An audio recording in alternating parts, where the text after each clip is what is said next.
Scalpel. Scalpel ba? Suction po. Look, hypotensive tayo. 60/40.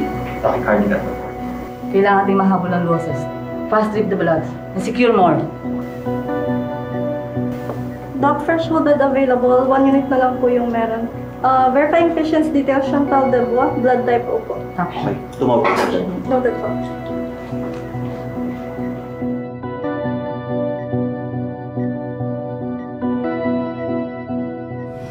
Bakit ko naman ito babarilin yung sarili kong amo? I don't know. Pwede po ba pakiamin na lang? Kayo mismo ang pumatay kay Madam Chantal. Hindi ako ang bumaril kay Chantal. I don't even own a gun to be able to do that.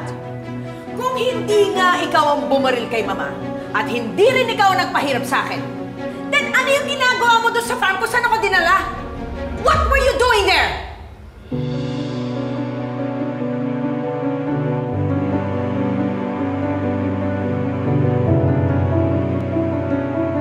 Lang. Nothing.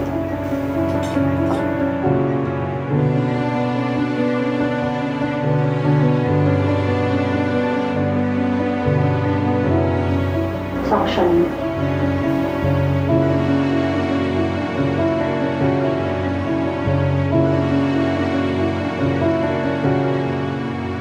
Contracting po.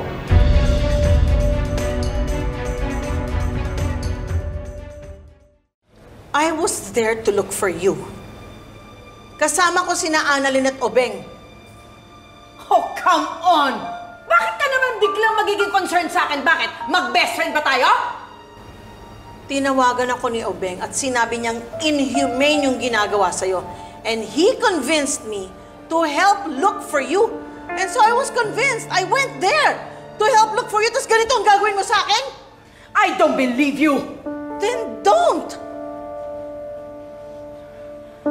Zoe, kamusta na yung lola mo? Asan na yung lola mo?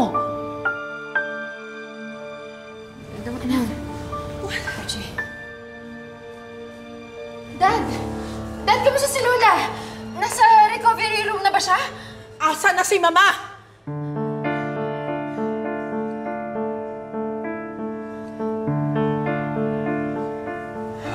Morgana, Zoe, I'm sorry. Ano, I'm sorry? What do you mean I'm sorry? She didn't survive the operation.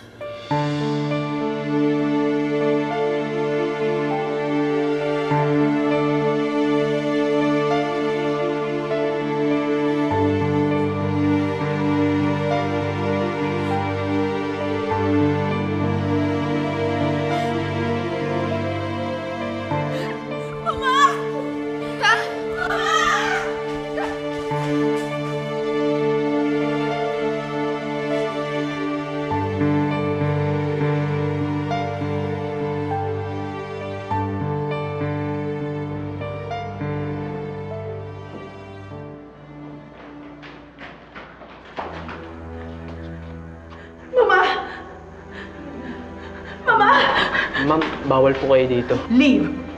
Pero ma'am... I said leave!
I love you. Please, please, please, please, wake up, please. Please. They did everything they could to save her. Pero wala eh. Sobrang daming dugo ang nawala na sa kanya. Kahit nasa Apex pa natin ginawa yung operasyon, hindi pa rin natin siya masave. Ma'am Giselle, okay na ba kayo?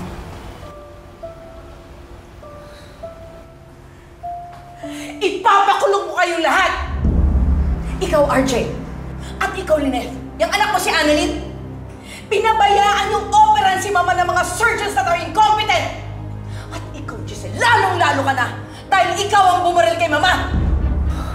Morgana, can you not blame us for your mother's death? People die, you know. And besides, may edad na rin yung nanay mo. Why don't you just shut up? Sa dami ng kaso, isasampa ko sa'yo. Magbibilang ka na ng mga huling araw mo sa kulungan! Eh di magsampa ka ng kaso. Pero sinisigurado ko sa'yo, wala kang mapapala. Dahil inosente kami lahat. I'll see you in court!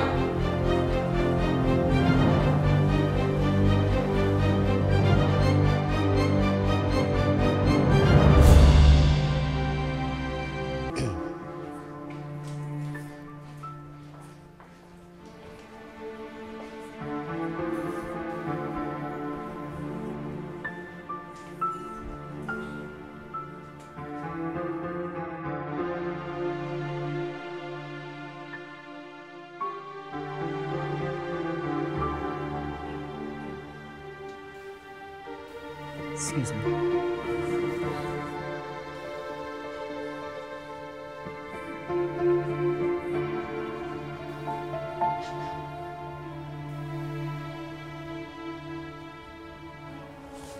Alam ko kung sino ang pumatay kay Mama Gilbert.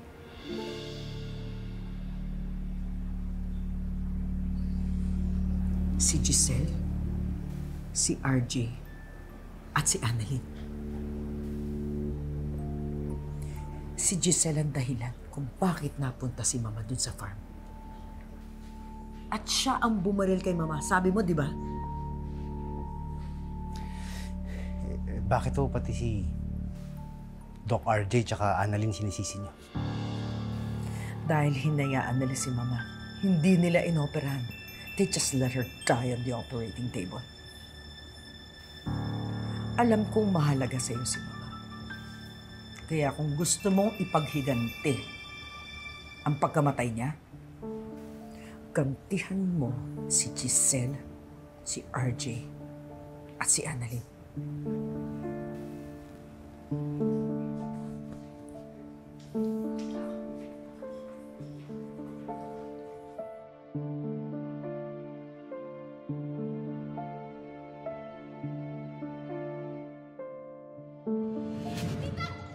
Talaga? Ang kapal ng mukha.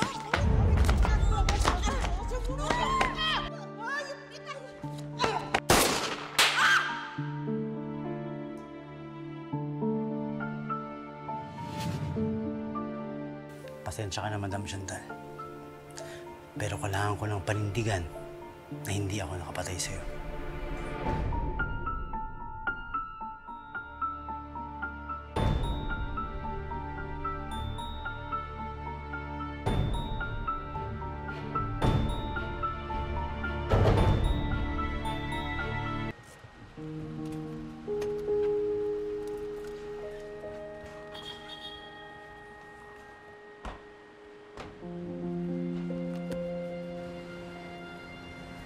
Ate, May anong ginagawa natin dito?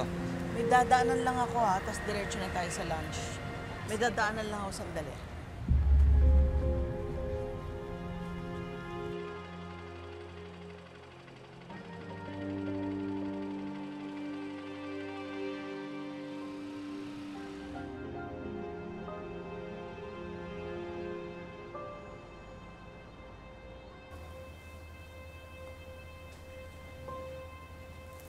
I can't believe I just buried my own mother.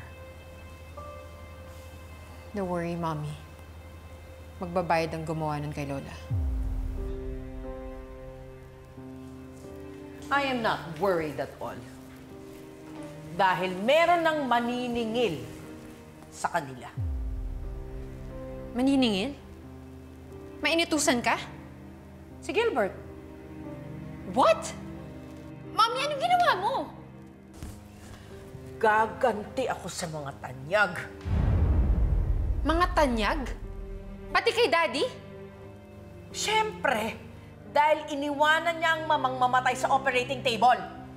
Mami, wala silang kasalanan doon. Hindi naman sila pwedeng mag-opera basta-basta sa hospital. Hindi naman sila affiliated. That's hospital policy. Kahit na ba? Sino ba sa tingin mo ang nagpadukot at nagpahirap sa akin? Ano bang ginagawa nila sa farm, ha? Mommy, no! He was there dahil hinahanap ka niya.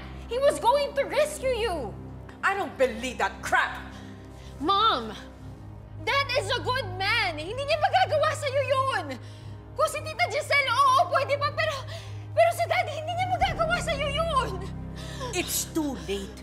May bomba na sa kotse ni Giselle at nandun yung daddy mo. Oh my God! Hindi ka pa nag-iisip! Mommy, pag may nangyaring masama sa kanila, ikaw ang sisisihin nila! Ikaw ang magiging suspect! Pag ikaw ang naging suspect, iimbestigahan ka nila! Pwede pang mabukin yung fake persona mo! My God, Mommy! Maling-mali itong plano mo! You have to find a way to stop it! You have to find a way! Pag may nangyaring masama kay Daddy, I'm going to hate you forever! I swear!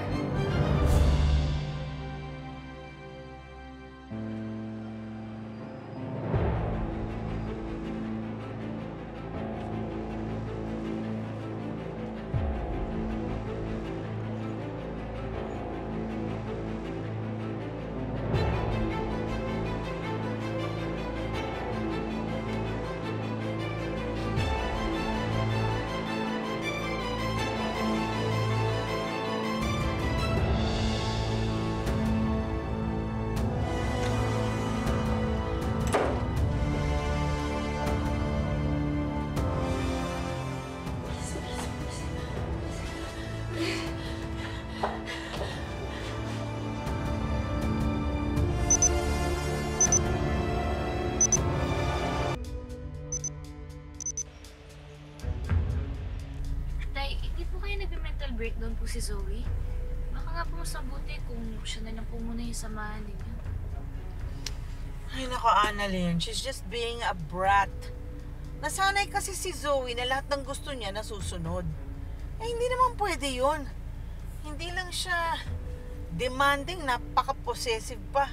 Halika na nga, let's go, let's go. I'm worried about her. Parang may something sa boses niya eh. Ay nako, wag mo nang pansinin yung anak mo. Obeng, please, halika na. Gutom na ako. Let's go!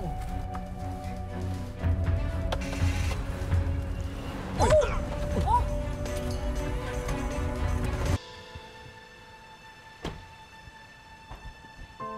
Kuya! Brad! Okay ka lang ba? Okay lang po, okay lang po. Gusto niyo dalhin po natin kayo sa ospital?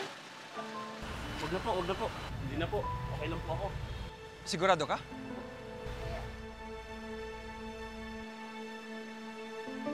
Okay ba talaga siya? Nakakalakad naman ah. Okay na daw siya.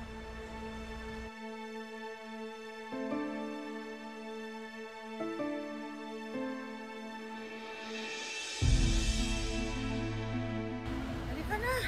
Gutom na si Annalyn. Gutom na rin ako. Let's go. Ate, pwede ba bumalik muna tayo sa Apex? I'm worried kay Zoe.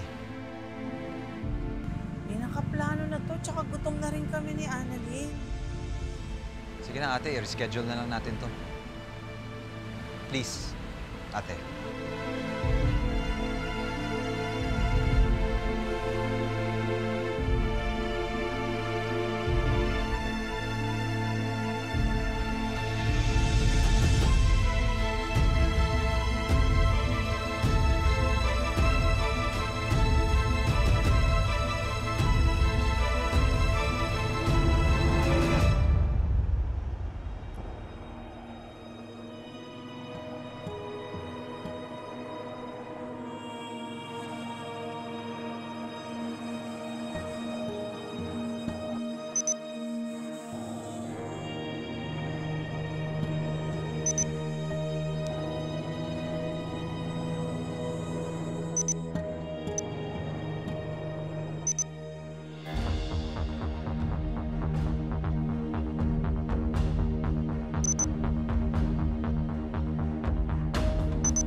lang po kayo?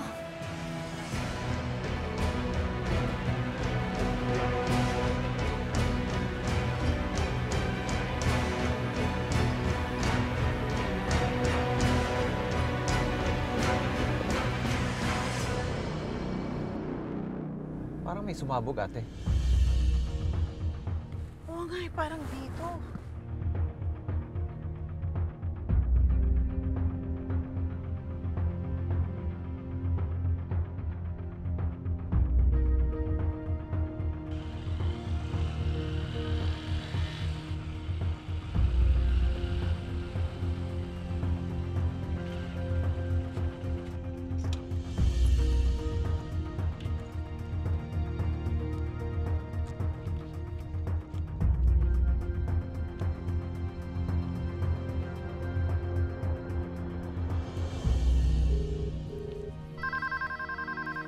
Gilbert, ano nangyari? Hello, madam. Okay na po. Naalis ko na yung bomba. Buti nagawa ko ng paraan. Wala akong pakialam. Just do as I say. Tanggalin mo yung bomba ngayon na. Tawagan mo ako pag tapos na.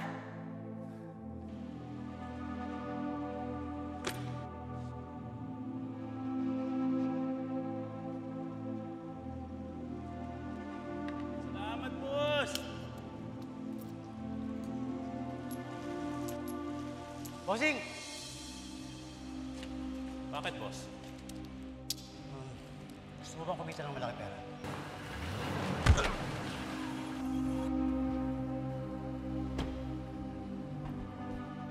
Kuya, okay ka lang ba? Okay lang po.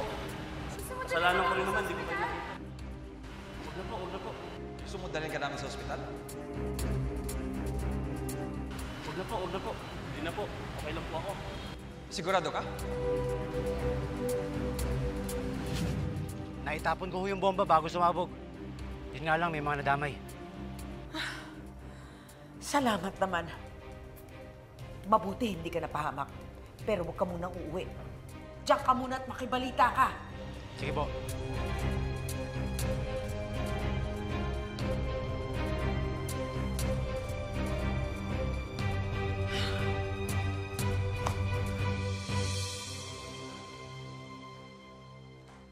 Mami, ano na?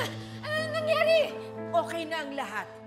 Wala na yung bomba sa kotse ni Giselle. Ligtas na ang daddy mo. My God, thank God. Thank God.